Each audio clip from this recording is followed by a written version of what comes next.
Clara heard the lock turn on the other side of the door, and her whole body went still.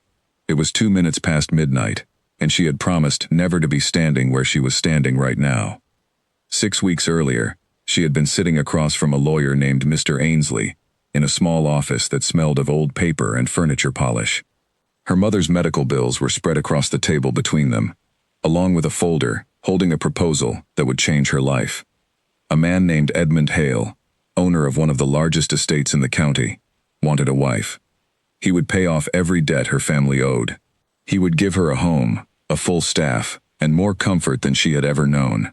In exchange, she would marry him within the month. There was only one condition, and Mr. Ainsley had repeated it twice to make sure she understood. She could see her husband freely during the day.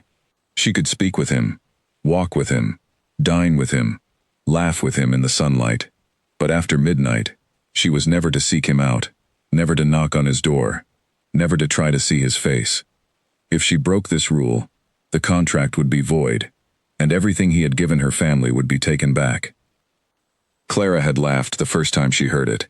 It sounded like something from an old story her grandmother used to tell, the kind with castles and curses. But her mother's illness was not a story. The unpaid bills were not a story. So she signed her name at the bottom of the page, and 3 weeks later, she became Clara Hale. The estate was larger than anything she had imagined, with hallways that seemed to fold into each other, and gardens that stretched farther than she could walk in an afternoon. The staff were polite, almost gentle with her, but she noticed something odd in the way they moved once the sun began to set. Doors were locked earlier than necessary. Curtains were drawn even in rooms no one used. A woman named Mrs. Bell, who managed the household, always found a reason to walk Clara back to her own wing of the house well before evening fell. Edmund himself was nothing like she expected. He was calm, thoughtful, and quick to smile in a way that made the enormous house feel smaller and warmer. During their first proper conversation, over tea in the East Garden, he asked about her mother's health with a sincerity that surprised her. He remembered small details she mentioned only once. He was, in every way she could see in daylight, a kind man. But when evening came, he changed. Not in his manner, but in his presence. He would excuse himself earlier each night, always with the same gentle apology, always retreating toward the west wing of the house, a part of the estate Clara had never once entered. The first time she asked why, he simply said that it was part of the agreement, and he trusted she would honor it as he honored his promises to her. She tried to honor it. She truly did. For the first 2 weeks, she told herself that every family had its strange traditions, and perhaps this was simply his. She filled her days with books from his library, walks through the gardens, and quiet dinners where they spoke about everything, except the one thing she wanted to understand. Then, on the 15th night, she woke to a sound she could not explain. It came from somewhere deep in the house, a low, steady noise, like something heavy, being dragged across a wooden floor. She sat up in bed, her heart beating fast, and listened. The sound stopped, then started again, farther away this time. She glanced at the clock on her nightstand. It was 20 minutes past midnight. Clara told herself it was nothing, perhaps a servant moving furniture, or a shutter loose in the wind. She lay back down, but sleep did not come easily after that. The next morning, she asked Mrs. Bell about the noise, keeping her voice light, as if it were only mild curiosity.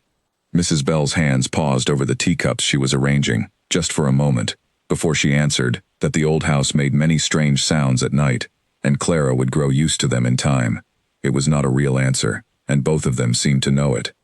Over the following days, Clara began to watch more closely.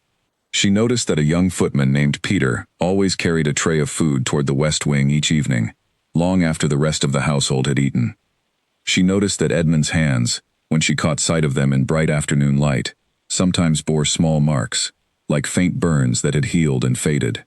She noticed that he never once invited her to see any room past the heavy oak door that divided the house into 2 halves, day and night, seen and unseen.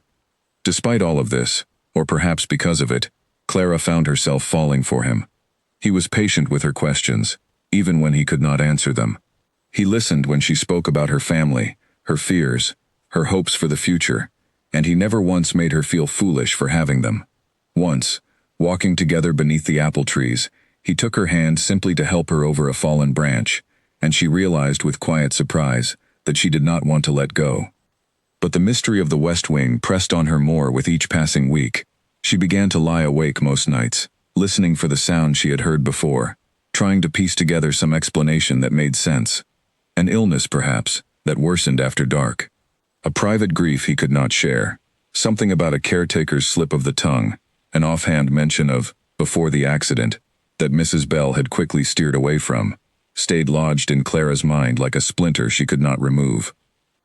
One evening, unable to bear the silence any longer, she rose from her bed and walked to the heavy oak door that separated her wing from his. Her hand hovered over the handle. It was 11:50 at night. She had 10 minutes before the rule would be broken. She stood there for a long moment, breathing slowly, telling herself that whatever waited on the other side could not be worse than not knowing. Then, from somewhere close by, she heard Mrs. Bell's careful footsteps approaching, and she pulled her hand back just in time, retreating to her room like a child caught out of bed. That night, Clara lay awake until dawn, staring at the ceiling, aware of two truths that now lived side by side inside her. She was falling in love with a man she barely knew in the dark, and she could not go on much longer without learning what he became once the sun went down. The next morning, over breakfast, Edmund seemed to sense the shift in her.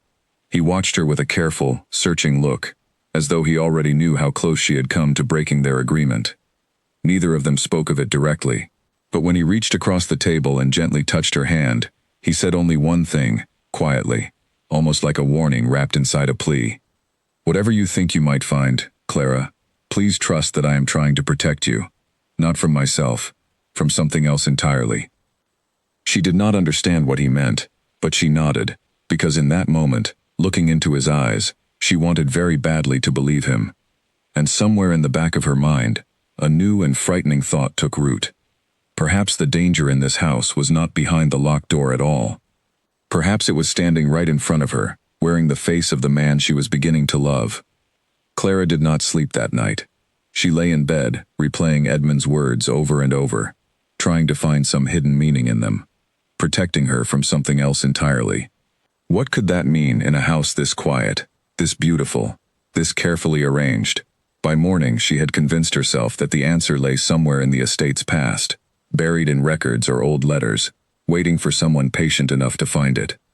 She began her search in the library, a long room lined with dark wood shelves and tall windows that let in soft afternoon light. She told the staff she wanted something to read, and no one questioned a new wife spending her days among books. What they did not know was that she was searching for something far more specific than a novel. It took 3 days before she found the first clue. Tucked behind a row of old poetry collections, she discovered a thin leather journal, its pages yellowed with age. The handwriting inside was different from Edmund's, slanted and hurried, belonging to someone named Walter Hale. She realized quickly that this had been his father's journal, written many years before. Most of the entries were ordinary, notes about the harvest, the weather, small disputes among tenants. But one entry, dated nearly 20 years earlier, made her breath catch in her throat. It spoke of a fire in the West Wing, one that had started late at night and burned for hours before it was brought under control. The entry mentioned that young Edmund, only a boy at the time, had been pulled from the flames by a servant, badly hurt, and that the family physician feared he might never fully recover from what the fire had done to him. Clara closed the journal slowly, her hands trembling slightly. A fire, an injury. It began to explain so much, and yet it explained nothing at all. Why would an old injury require him to vanish behind a locked door every single night, all these years later? Burns healed, scars faded, even if they never disappeared completely. There had to be more to the story than a childhood accident, however terrible. She decided to speak with Peter, the young footman who carried the evening tray toward the West Wing each night. She found him in the kitchen garden, gathering herbs for the cook, and she approached him with the kind of careful friendliness she hoped would put him at ease. At first, Peter deflected every question, insisting he only followed instructions and knew nothing of what happened behind the West Wing door.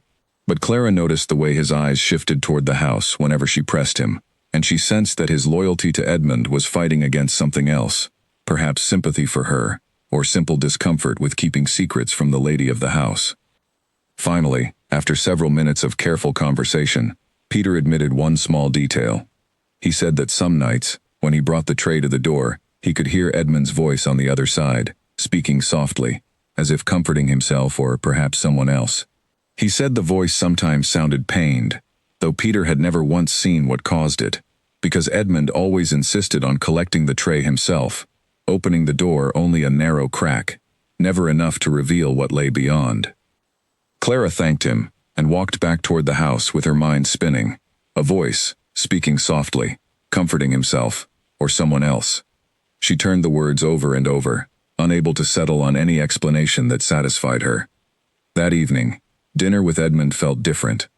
She found herself studying his face more closely than usual, searching for some sign of the boy who had survived a fire, some shadow of pain beneath his easy smile. When their eyes met across the table, she almost asked him directly. The words rose in her throat, but she swallowed them back, remembering his plea from days before. "Trust me," he had said. She wanted to. She was trying to. After dinner, as the evening light faded into a deep amber glow across the garden, Edmund walked with her along the stone path near the fountain, something they often did before he retreated to his wing for the night. He seemed unusually thoughtful, glancing at her more than once as if weighing whether to speak. Finally, he stopped walking and turned to face her fully. "Clara, I know this arrangement is strange. I know it must feel, at times, as though you married a stranger who hides half of himself from you. I never wanted it to feel that way. But there are things about my life that are not entirely mine to explain. Not yet. I ask only for a little more patience. I promise you, when the time is right, you will understand everything." She studied his face in the fading light, searching for deceit and finding none. "Not entirely yours to explain," she repeated softly. "What does that mean, Edmund? Is there someone else involved in this? Someone besides you?" A flicker of something crossed his expression, gone before she could name it. "There are people this concerns beyond myself," he admitted quietly. "People I am bound to protect, in ways this contract cannot fully describe. Please, Clara, just a little longer." That night, long after he had disappeared behind the heavy oak door, Clara sat by her window, staring out at the dark shape of the west wing against the night sky. A single light glowed faintly behind one of the curtained windows, flickering now and then, as though someone moved back and forth in front of it. She thought of the journal entry about the fire. She thought of Peter's description of a voice, soft and pained, as though comforting someone. "People I am bound to protect," Edmund had said, in a way that suggested more than one person. Was there a sibling she did not know about, hidden away out of shame or fear? A parent, perhaps, injured in that same long-ago fire, kept from the world for reasons she could not yet guess?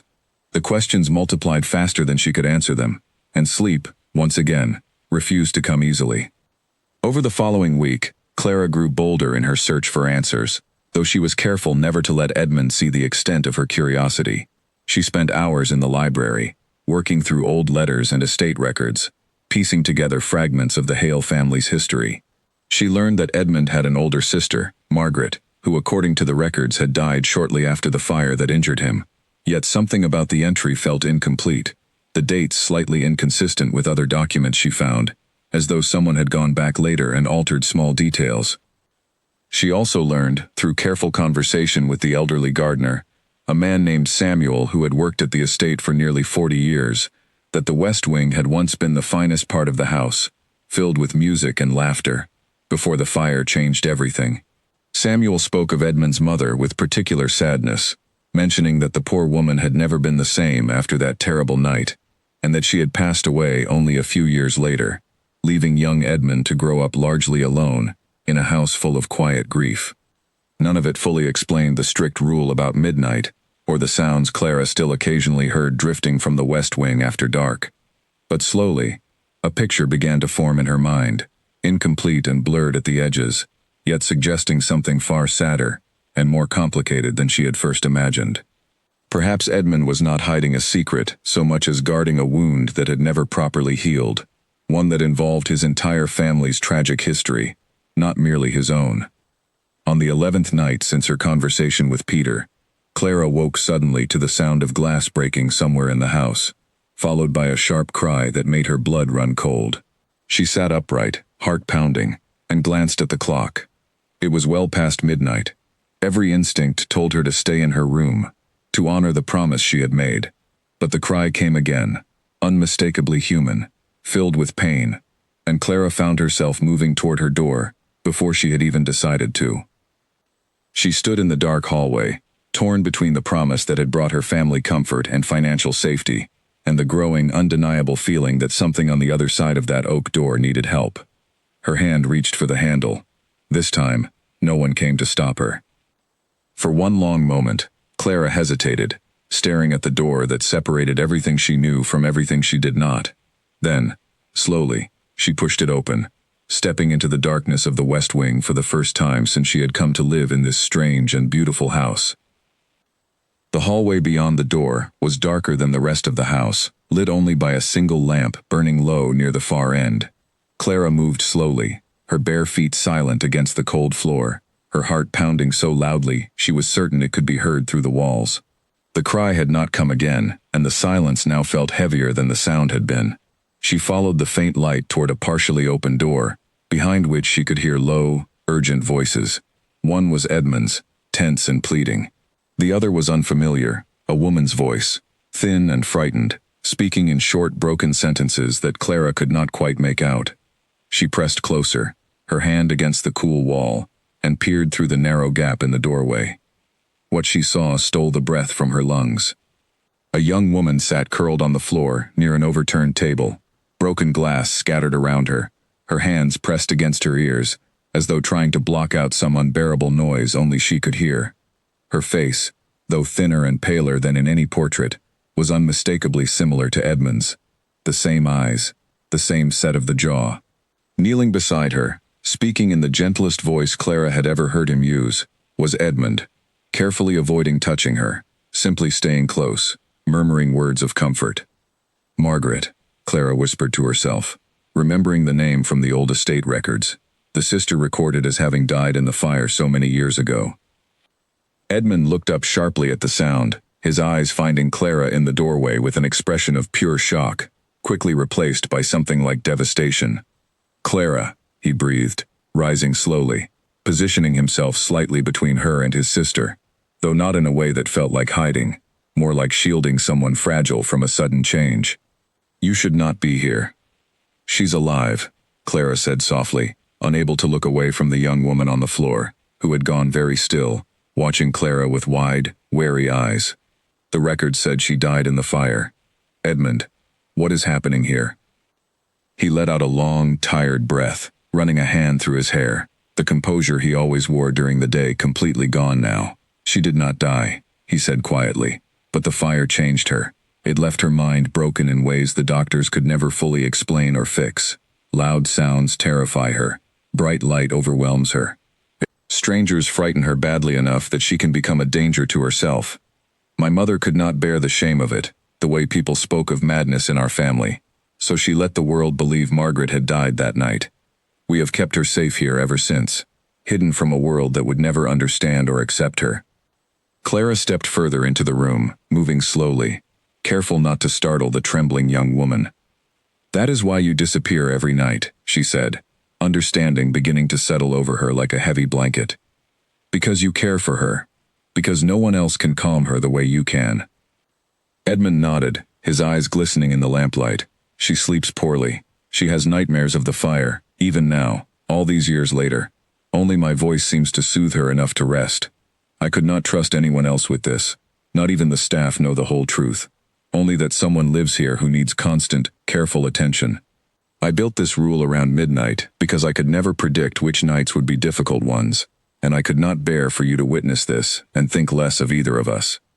Clara felt tears sting her own eyes as she looked between the frightened young woman and the man she had grown to love, despite every wall he had built between them. "I would never think less of you for this," she said, her voice breaking slightly. "Edmund, this is not shameful. This is love. This is the most loving thing I have ever witnessed." He looked at her, searching her face for any trace of the horror or judgment he had clearly feared for years. Finding none, something in his shoulders loosened, as though a weight he had carried alone for far too long had finally been shared. Margaret, watching the exchange between them, slowly lowered her hands from her ears, her breathing evening out as the tension in the room eased. Clara knelt carefully at a respectful distance, meeting Margaret's eyes with a soft, patient smile. "Hello," she said gently. "My name is Clara. I am married to your brother now. I did not know about you until tonight, but I am glad to know you exist." Margaret studied her for a long moment, then, to Edmund's visible surprise, offered the smallest of smiles in return, a fragile, fleeting thing, but genuine. They stayed in that room together for a long while, Edmund explaining in a low voice the details he had kept hidden for so long. Their mother's insistence on secrecy, the specialists who came quietly at odd hours, never announced to the rest of the staff, the careful arrangement of Margaret's days to avoid the noise and chaos of the main household, and the difficult nights when only Edmund's presence could calm the storms inside her mind. By the time Clara finally returned to her own room, the sky outside had begun to lighten with the first hints of dawn. She lay awake, not from fear or confusion this time, but from the overwhelming weight of everything she now understood. The contract had never been about hiding something monstrous. It had been about protecting someone fragile and deeply loved, someone Edmund had spent his entire adult life shielding from a world that would never understand what had happened to her.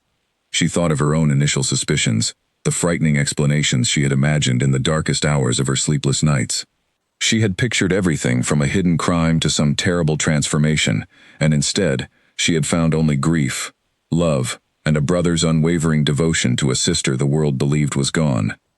But even as relief washed over her, a new worry took its place. She had broken the rule. She had crossed the threshold after midnight, exactly as the contract forbade. Whatever understanding had grown between her and Edmund in that room, the agreement itself remained clear. And Mr. Ainsley, the lawyer who had drawn up the contract, was not a man known for flexibility when it came to broken terms. The next morning, as Clara sat at the breakfast table across from Edmund, she found herself waiting for the conversation she knew had to come, the one where they would have to decide what her broken promise meant for both of their futures. Edmund set down his cup slowly, his eyes meeting hers across the table, with a seriousness that had not been there before. "I know what you are thinking," he said. "You are wondering whether last night changes things between us, in the eyes of the contract." Clara nodded, folding her hands tightly in her lap. "I broke the rule, Edmund. I know what that means. I am prepared to accept whatever consequences follow, but I need you to know that I do not regret it. I could not have simply gone back to sleep, not after hearing that cry. I do not regret it either," he said quietly. "For years I have carried this alone, terrified of the day someone would discover the truth and see only scandal, only madness, only shame. Instead, you saw my sister and treated her with more gentleness than most people in this world would ever offer a stranger. That means more to me than any clause written on paper." Despite his kind words, Clara could not shake the anxious feeling settling in her chest. "But the contract itself," she pressed. "Mr. Ainsley made it very clear what would happen if the rule was broken. Your family's arrangement, my family's debts, everything was tied to that single condition. Will he try to enforce it? Will he undo everything?" Edmund's expression grew troubled, and for the first time, Clara saw genuine uncertainty in his eyes. "The contract was drawn up by my late mother's own instruction, long before I ever met you," he admitted. "She insisted on the strictest possible terms, terrified that any wife I chose might one day expose Margaret to the world, whether through cruelty or carelessness. Mr. Ainsley has served this family loyally for decades, but he also takes his duty to uphold her wishes very seriously. I cannot promise you he will simply overlook what happened."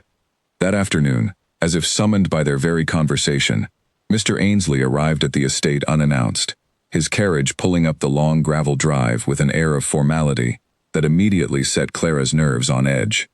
He requested a private meeting with both Edmund and Clara in the study, and the moment the heavy door closed behind them, Clara understood that their quiet, private morning of honesty was about to be tested by someone far less inclined toward sentiment. "I have received word," Mr. Ainsley began, seating himself stiffly across from them, "that a member of the household staff reported unusual activity in the West Wing last night, well after midnight.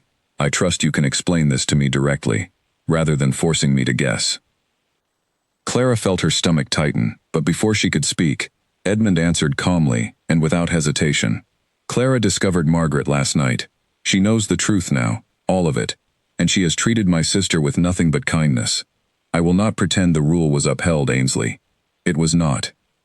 But I will not allow you to punish Clara for an act of compassion. Mr. Ainsley's expression remained unreadable for a long moment. His fingers steepled thoughtfully in front of him. You understand the terms were not written carelessly, he said at last. Your mother feared exposure above all else.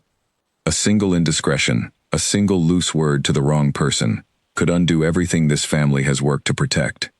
The rule was never truly about midnight itself. It was a test, a means of ensuring that whoever became your wife could be trusted with the truth before the truth was ever revealed to her. Clara's breath caught. A test, she repeated slowly. You mean the contract was never meant to be kept forever?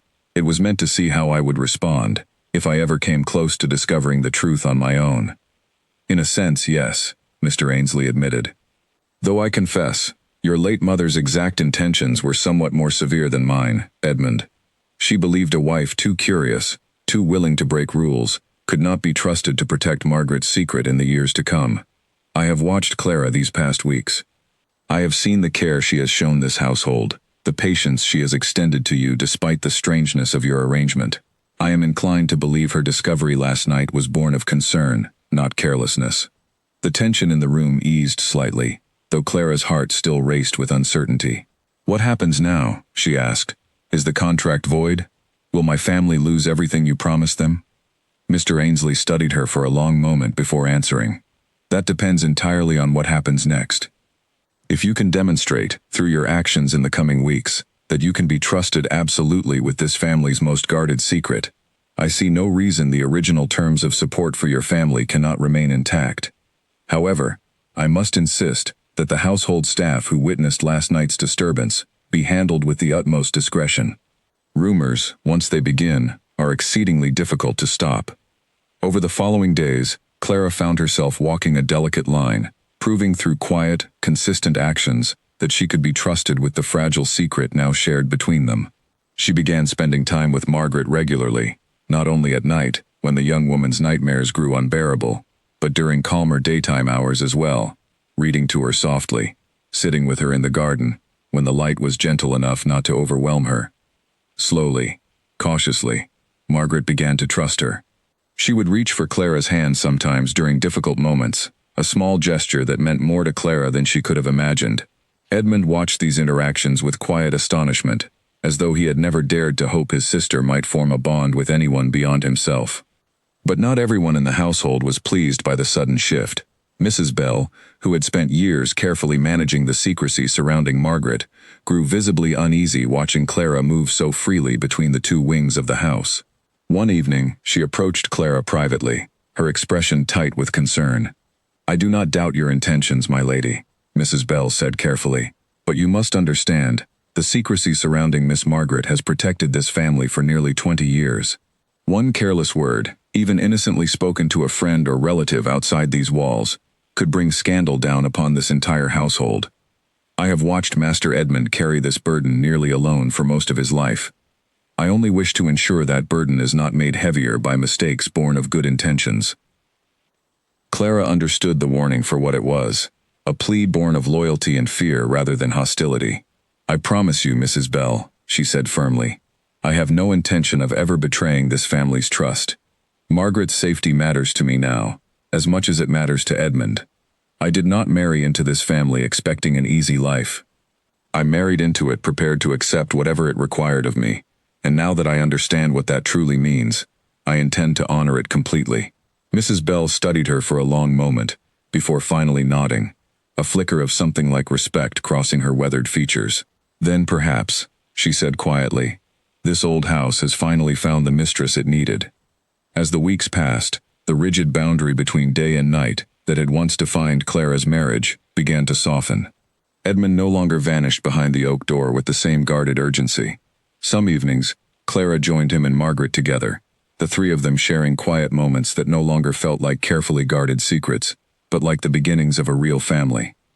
Yet even as trust grew between them, Clara could sense that deeper complications remained unresolved, particularly regarding the future of the estate itself. and whispers beginning to stir among distant relatives who had long assumed Margaret was dead and had certain expectations tied to that assumption.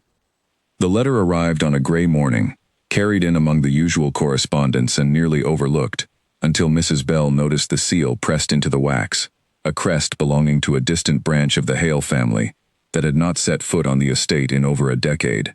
Edmund's expression darkened the moment he recognized the handwriting on the envelope. "My cousin Gerald," he said grimly, breaking the seal. "He rarely writes unless he wants something." Clara watched his face carefully as he read, the color draining slightly from his cheeks with each line. When he finally looked up, his jaw was tight with barely controlled frustration. "He is requesting a visit," Edmund said. "He claims it has been too long since he last saw the estate, and wishes to bring his wife and daughter to stay for a fortnight."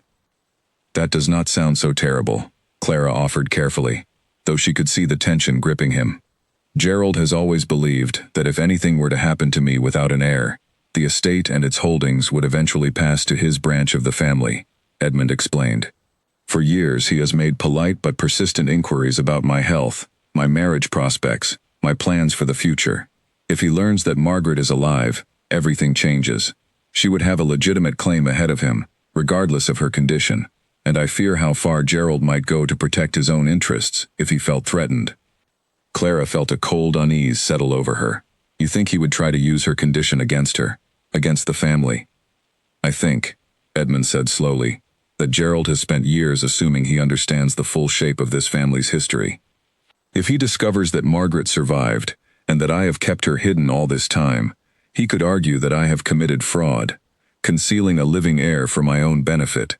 He could challenge everything, drag us through courts and scandal alike, and use whatever version of the truth serves him best." The household spent the following days in careful preparation for Gerald's visit, though preparation felt like an inadequate word for the tension that gripped every corner of the estate. Margaret's care had to be managed with even greater secrecy than before.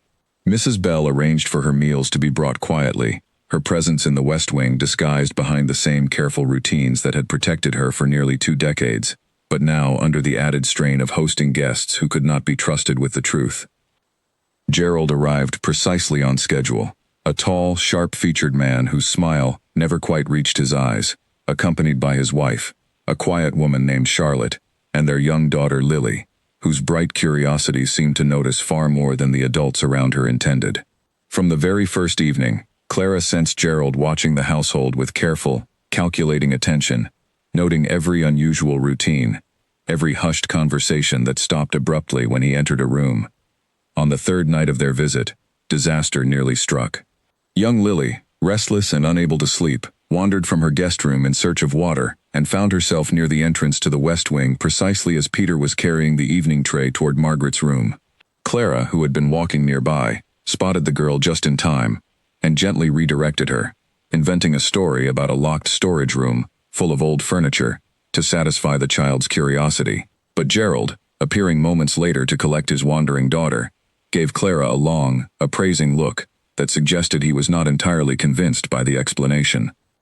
The following morning, Gerald cornered Edmund in the study, his tone deceptively casual as he inquired about the locked wing of the house, mentioning offhandedly that his daughter had seen a servant carrying food toward rooms he understood to be unused.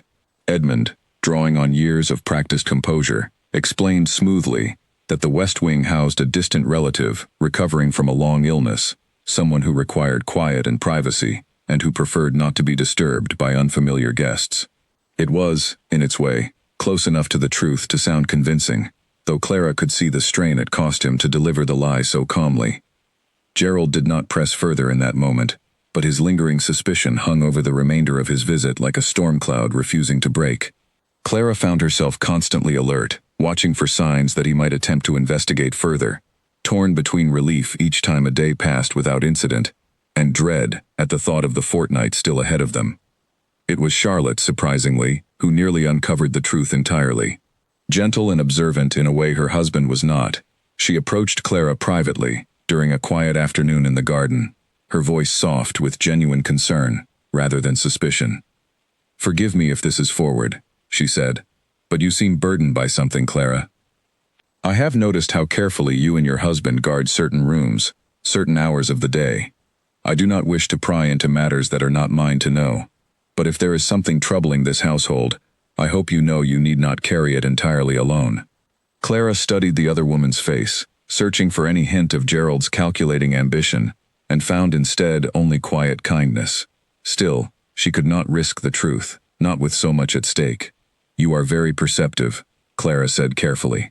"There are difficult matters within this family, matters of health and privacy that are not easily explained to those outside it. I hope you can understand that some things are simply not mine to share, even with someone as kind as you have been." Charlotte nodded slowly, accepting the deflection with quiet grace.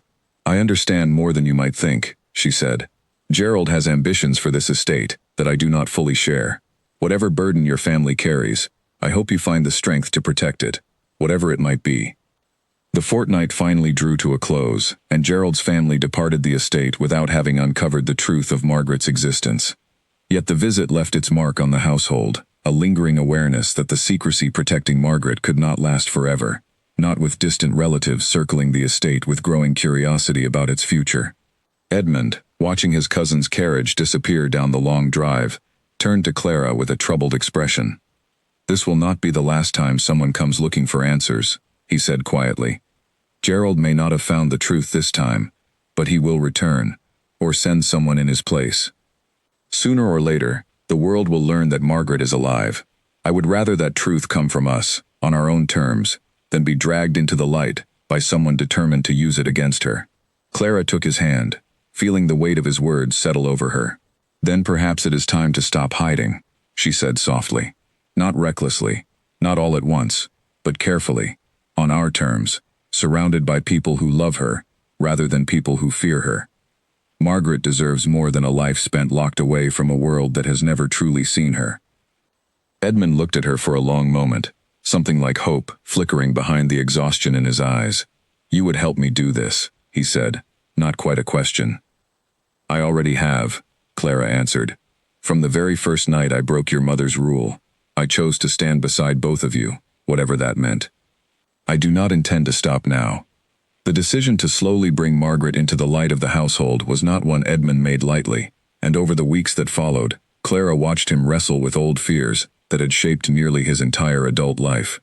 He had spent so many years believing that protecting his sister meant hiding her completely, that the idea of allowing even a small circle of trusted people to know the truth felt, to him, like standing at the edge of a cliff with no certainty of what waited below.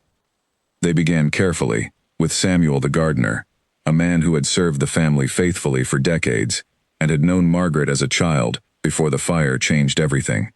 When Edmund finally revealed the truth to him, guiding him gently into the West Wing one quiet afternoon, the old man's eyes filled with tears at the sight of the young woman he had long believed lost.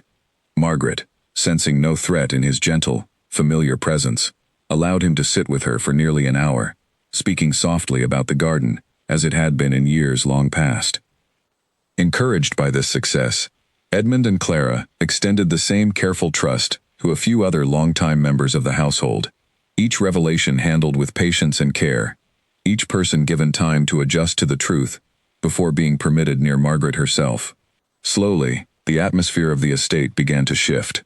The frightened secrecy of years past gave way, gradually, to something more like a shared, protective devotion, a household united not in hiding a secret, but in caring for one of their own.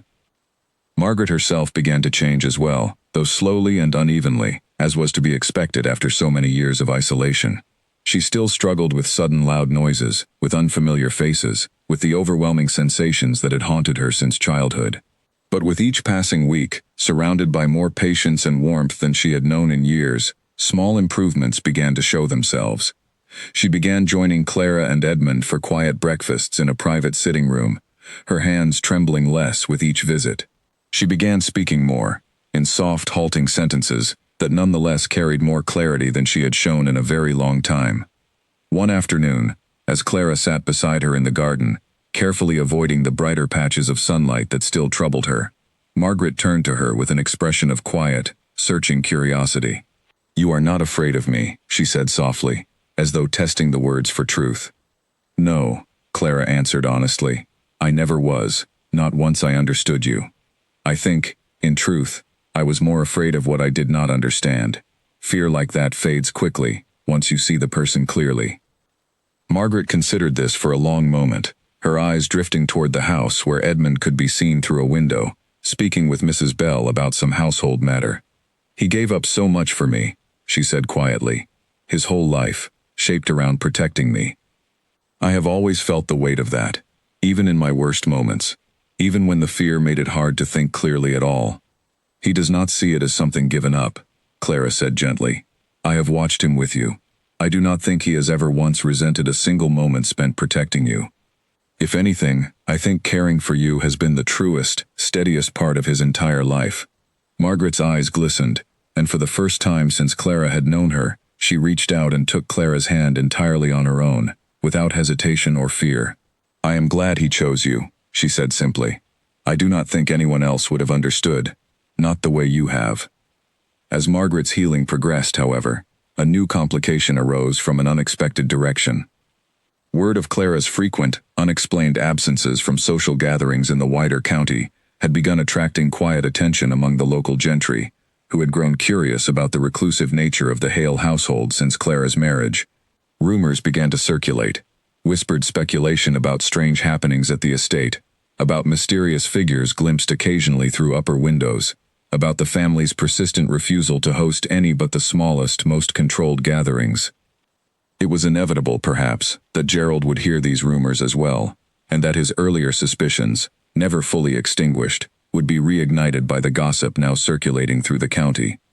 He wrote again, this time more directly, requesting a formal meeting with Edmund regarding what he called matters of family importance, a phrase that filled the household with renewed anxiety. When Gerald arrived for this second visit, alone this time, without his wife or daughter, his manner had shifted entirely from the careful diplomacy of his previous stay. He came directly to the point, seated stiffly across from Edmund and Clara in the study, his expression hard and unyielding. I have heard troubling things, he said without preamble. Rumors of strange figures in the West Wing, whispers among the staff of a woman kept hidden from the world. I believe, Edmund, that you have been less than honest with me regarding the true nature of this household, and I believe I deserve the truth, given what is potentially at stake for the future of this family's holdings. Edmund exchanged a long look with Clara, and in that silent exchange, she saw him make his decision. You are right, he said finally, his voice steady, despite the enormous risk he was about to take. There is a truth I have kept from you, from everyone, for many years. My sister Margaret did not die in the fire, as the family has long believed. She survived, though the fire left her with wounds that go far beyond what can be seen. I have protected her, hidden her, out of fear that the world would treat her cruelly, that she would be dismissed as mad, locked away in some institution, rather than cared for by the family who loves her. Gerald's expression shifted through several emotions in rapid succession, shock giving way to something colder and more calculating. This changes everything, he said slowly. If Margaret is alive, she stands ahead of me in matters of inheritance, regardless of her condition. You understand what this means, Edmund. I could challenge this. I could argue you have concealed a living heir for your own benefit, that the entire arrangement has been fraudulent from the start. You could, Edmund agreed calmly, though Clara could see the tension in his clenched hands beneath the table. But before you decide to pursue such a path, I would ask that you meet her yourself. See her not as a legal complication, but as the person she actually is. Then decide whether you truly wish to drag her, in her fragile condition, through the cruelty of public scandal and legal battle, or whether there might be another way forward that serves everyone's interests without destroying what little peace she has managed to find. Gerald studied his cousin for a long, tense moment, clearly weighing ambition against whatever remnants of family loyalty still remained within him. Finally, reluctantly, he nodded. Very well, he said. I will meet her, but I make no promises about what I will decide afterward. Clara spent the hours before the meeting preparing Margaret as gently as she could, explaining in simple, careful terms that a relative would be visiting, someone who needed to understand her situation, someone who might, if all went well, become an ally rather than a threat. Margaret listened with visible anxiety, her hands twisting together in her lap, but she nodded with a determination that surprised Clara. I want to try, Margaret said quietly. I am tired of being only a secret. Even if it frightens me, I want to try to be more than that. The meeting took place in the small sitting room where Margaret had grown most comfortable, with soft light filtering through gauzy curtains, and the room kept deliberately quiet.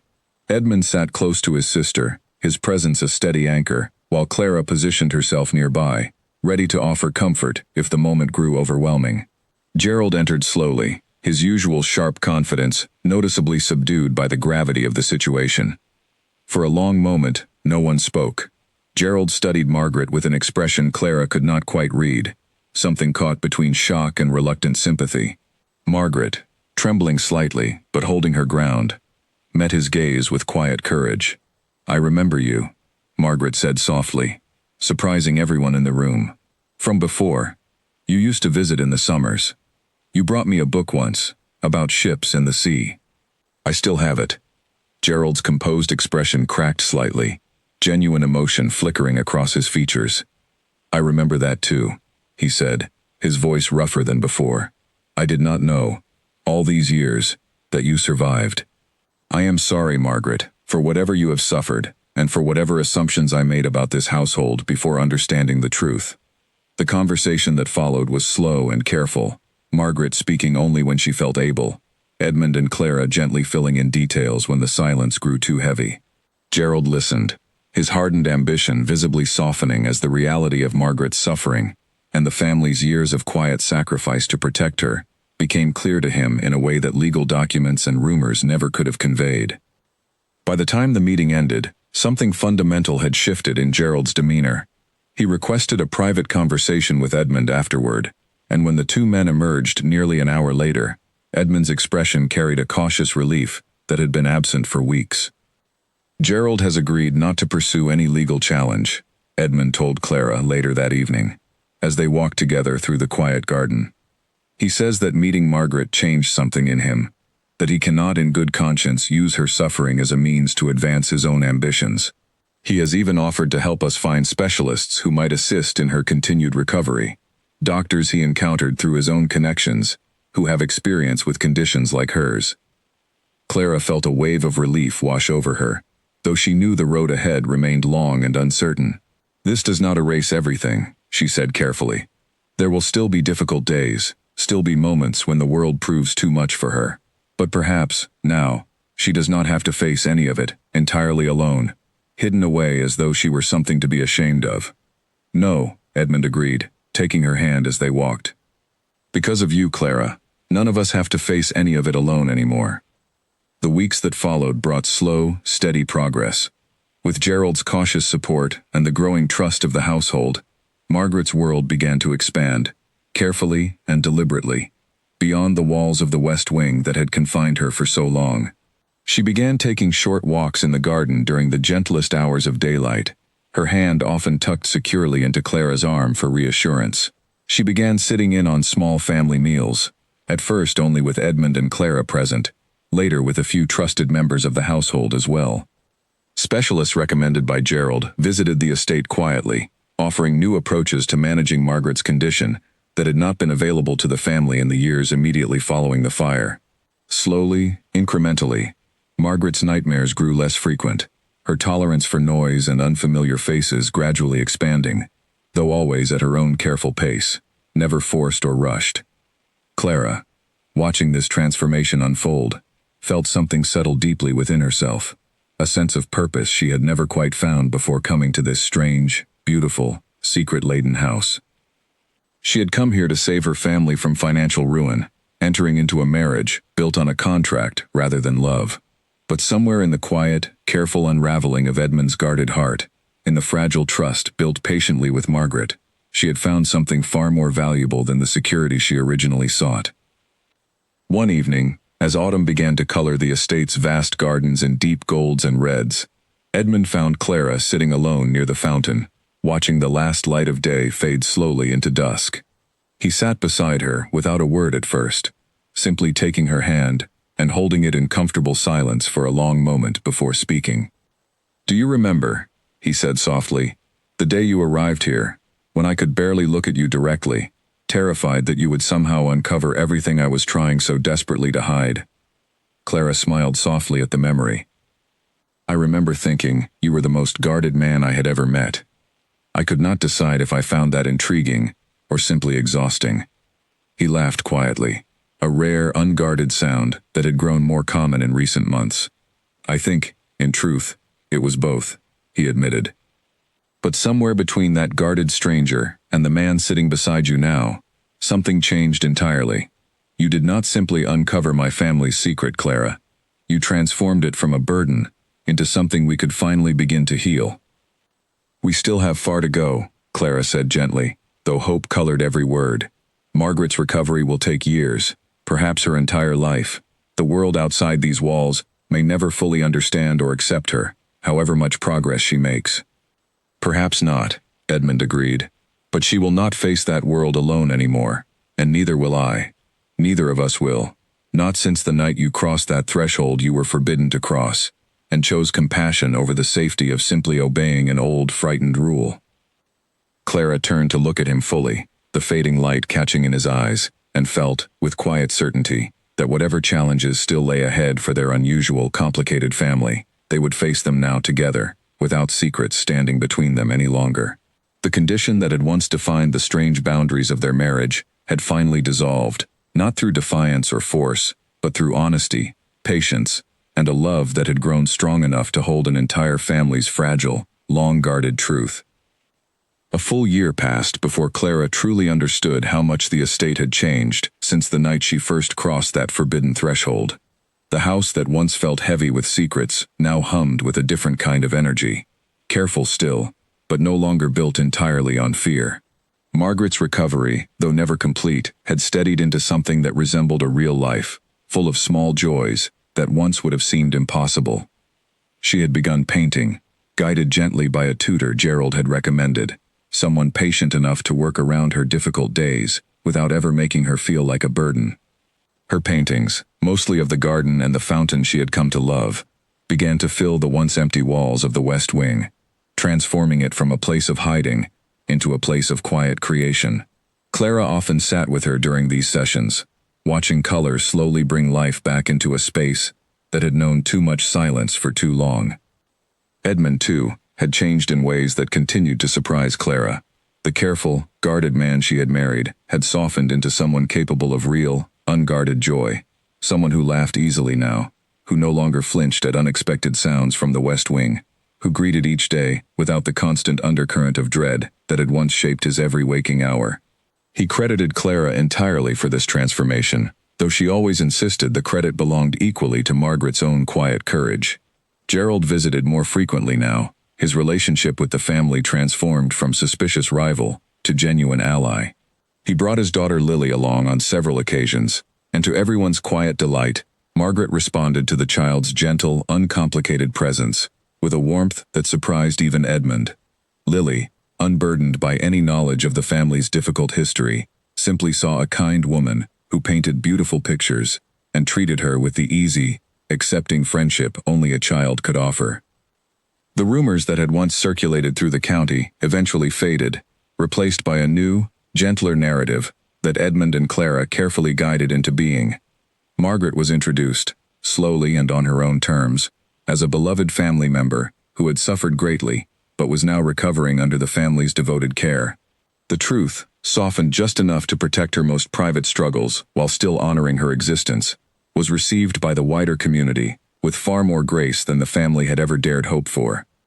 Clara's own family benefited as well, her mother's health steadily improving under the continued care the marriage contract had promised, and the financial security that had once felt so transactional had grown, over time, into something woven naturally, into a family built on genuine affection rather than mere arrangement. One quiet evening, nearly 2 years after Clara first arrived at the estate as a stranger, bound by a strange and frightening contract, she stood with Edmund in the garden, watching Margaret laugh softly at something Lily had said, her paintbrush still in hand, color smudged across her fingers. The scene before them held none of the fear or secrecy that had once defined every corner of this house. "I used to think," Edmund said quietly, watching his sister with an expression of quiet, overwhelming gratitude, "that protecting Margaret meant keeping her hidden from everything and everyone. I did not understand, until you arrived, that true protection sometimes means having the courage to let someone finally be seen." Clara leaned against him, feeling the steady warmth of a marriage that had grown into something far richer than either of them could have predicted on the day they signed that strange, restrictive contract. "We were both protecting ourselves in different ways," she said softly. "You, with your silence. Me, with my fear of ever truly wanting something I could lose. I think we both needed someone brave enough to break the rules that were keeping us apart." Edmund turned to her, his eyes reflecting the soft evening light. "Then I am endlessly grateful," he said, "that you were the one brave enough to open that door." As the last light of day settled gently over the estate, the house behind them stood quiet and whole, no longer a place of hidden rooms and forbidden hours, but simply a home, filled with the sound of laughter drifting from the garden, and the quiet, hard-won peace of a family finally free to live, without fear of the dark.